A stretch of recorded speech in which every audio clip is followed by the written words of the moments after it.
السلام علیکم ورحمۃ اللہ وبرکاتہ۔ جلال آباد سے مفتی عبدالستار عرض کر رہا ہے کہ آج بحمداللہ 20 رمضان اور آج سے انشاءاللہ اعتکاف شروع ہو جائے گا، اعتکاف سنت۔ تو اس کی مناسبت سے ایک مضمون پیش خدمت ہے۔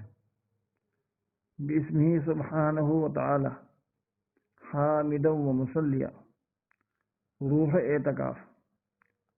قال العلامہ اشر بلالی رحمہ اللہ تعالی: الاعتکاف مشروع بالکتاب والسنہ وهو من اشرف الاعمال اذا كان عن اخلاص۔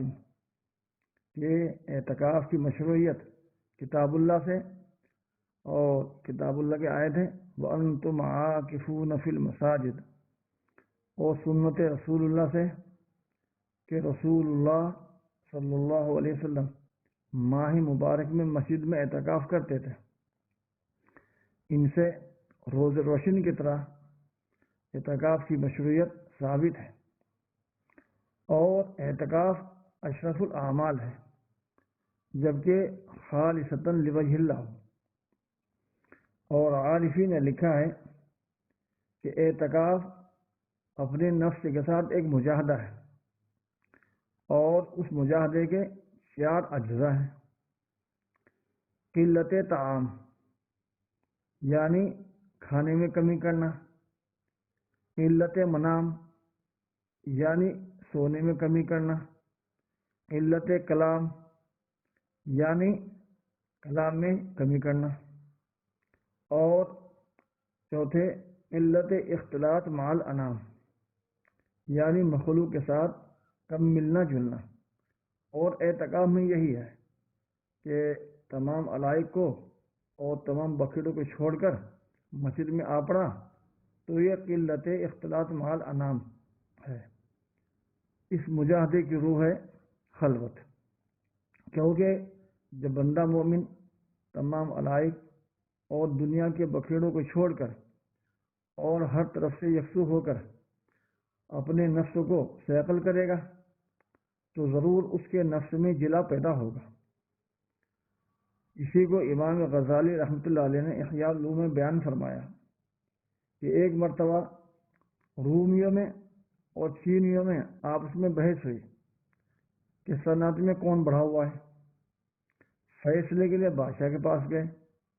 بادشاہ نے کہا کہ دونوں اپنی اپنی صنعتیں دکھاؤ۔ تو ایک بڑا ہال کمرہ دونوں کو دے دیا، اور درمیان میں ایک موٹا پردہ ڈال دیا تاکہ ایک دوسرے کو نہ دیکھ سکیں اور کوئی ایک دوسرے کی کاریگری پر مطلع نہ ہو سکے۔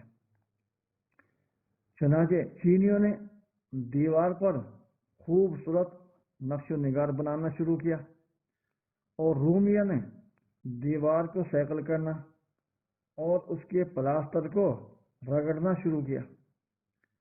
عین وقت تک رومیوں کے یہاں کچھ بھی نہ تھا، اور چینیوں نے اپنی کاریگری سے بہت کچھ دیوار پر نقش و نگار کر لیا۔ رومیوں نے صرف اتنا کیا کہ دیوار کے پلاسٹر پر صیقل کر کے اس کو آئینے کے مثل چمکدار کر دیا۔ جب مقابلے کی تاریخ آئی تو بادشاہ نے چینیوں کی کاریگری کو بہت پسند کیا اور سراہا، اور رومیوں سے بطور شکایت اور افسوس کہا کہ تم نے کچھ نہیں کیا۔ تو اس وقت رومی نے بادشاہ سے عرض کیا کہ حضور، درمیانی پردہ اٹھا دیا جائے۔ چنانچہ پردہ اٹھانا تھا کہ چینیوں کے تمام نقش و نگار رومیوں کی دیوار پر، بلکہ چینیوں کے نقش و نگار سے بھی اچھے اور خوبصورت نظر آنے لگے۔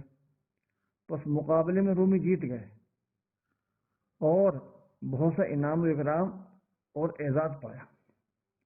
اسی لیے امام غزالی رحمۃ اللہ علیہ فرماتے ہیں کہ تم بھی اپنے نفس پر صیقل کرو تو سب کچھ تمہارے نفس میں بھی نظر آنے لگے گا۔ بلکہ وہاں یعنی رومیوں اور چینیوں کے مقابلے میں رومیوں کی دیوار پر جو انعکاس ہوا تھا وہ باہر سے انعکاس ہوا تھا، اور تمہارے یہاں علوم اور نور و معرفت تمہارے اندر ہی رکھے ہوئے ہیں، بس صرف تجلیے کی ضرورت ہے، یعنی اس کو سیکل کرنے کی ضرورت ہے اور صاف کرنے کی ضرورت ہے۔ اسی کو مولانا روم فرماتے ہیں مجادہ اجمالی کے متعلق،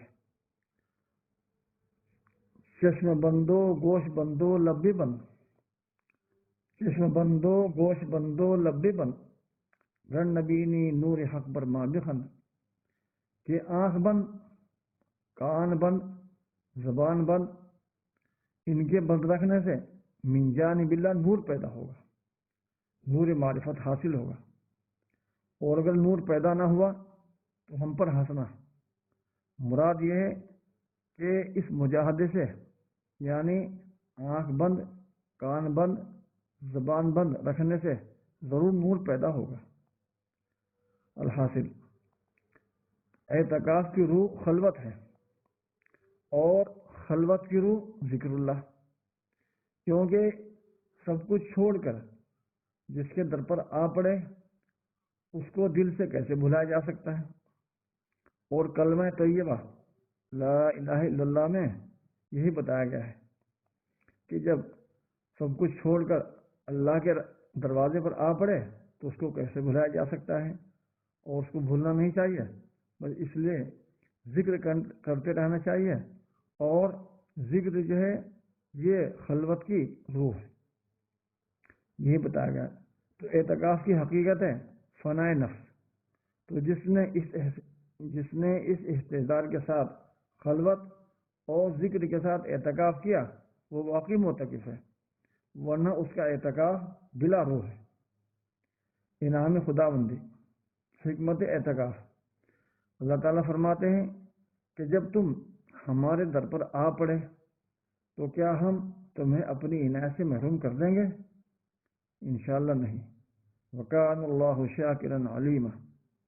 اور اسی کے ساتھ ہمارے حضرت مسیح اللہ فرمایا کرتے تھے کہ رمضان کا مہینہ ہے تو اپنے چلنے پھرنے کو، اٹھنے بیٹھنے کو اور اپنے گھر کو خانقاہ بنا لو، یعنی خانقاہ حکم ہے۔ اور اس کے لیے استدلال فرماتے تھے واللہ یعلم متقلبکم ومثواکم، کہ اللہ تعالیٰ تمہارے چلنے پھرنے کو اور تمہارے اٹھنے بیٹھنے کو اور تمہاری خلوت کو یعنی گھر میں رہنے کو سب دیکھ رہے ہیں۔ تو یہ استحضار ہوتا رہے تو ہمارا گھر اور چلنا پھرنا، اٹھنا بیٹھنا اور ہماری مجلس یہ سب خلوت بھی ہو جائے گی اور خانقاہ حکم بھی ہو جائے گی۔ اور اعتکاف مردوں کے لیے تو مسجد شرط ہے، اور مسجد بھی وہ مسجد جس میں 5 وقت نماز ہوتی ہو، اس لیے کہ اگر کسی مسجد میں 5 وقت نماز نہیں ہوتی تو وہاں اعتکاف نہیں مانا جائے گا، صحیح نہیں ہوگا۔ اور عورتیں اس کی پابند نہیں ہے، وہ اپنے گھر کے ایک کونے میں اعتکاف کر لیں، کوئی جگہ متعین کر لیں، یا چوکی بچھا لیں یا کوئی چٹائی بچھا لیں، اس پر اعتکاف کر لیں۔ اور اعتکاف میں یہ بھی ضروری نہیں کہ ہر وقت جو ہے قرآن پاک پڑھتا رہے، تسبیح پڑھتا رہے یا ذکر اللہ کرتا رہے، ایسا نہیں، بلکہ عورتوں کے لیے اگر گھر کا ضروری کوئی کام ہے، ساگ سبزی کاٹنا، وہ بھی کر سکتی ہیں، چھوٹا موٹا کوئی سینے پرونے کا کام ہے سوئی دھاگے سے، وہ بھی کر سکتی ہیں، کوئی سی پابندی نہیں ہے، بس اپنا پھر ذکر کرتے رہیں۔ اللہ تعالیٰ عمل کی توفیق عطا فرمائے۔ اب دعا کر لیں آخر میں، اللہم اغفر لنا ورحمنا ورزقنا، آمین۔ السلام علیکم ورحمۃ اللہ وبرکاتہ۔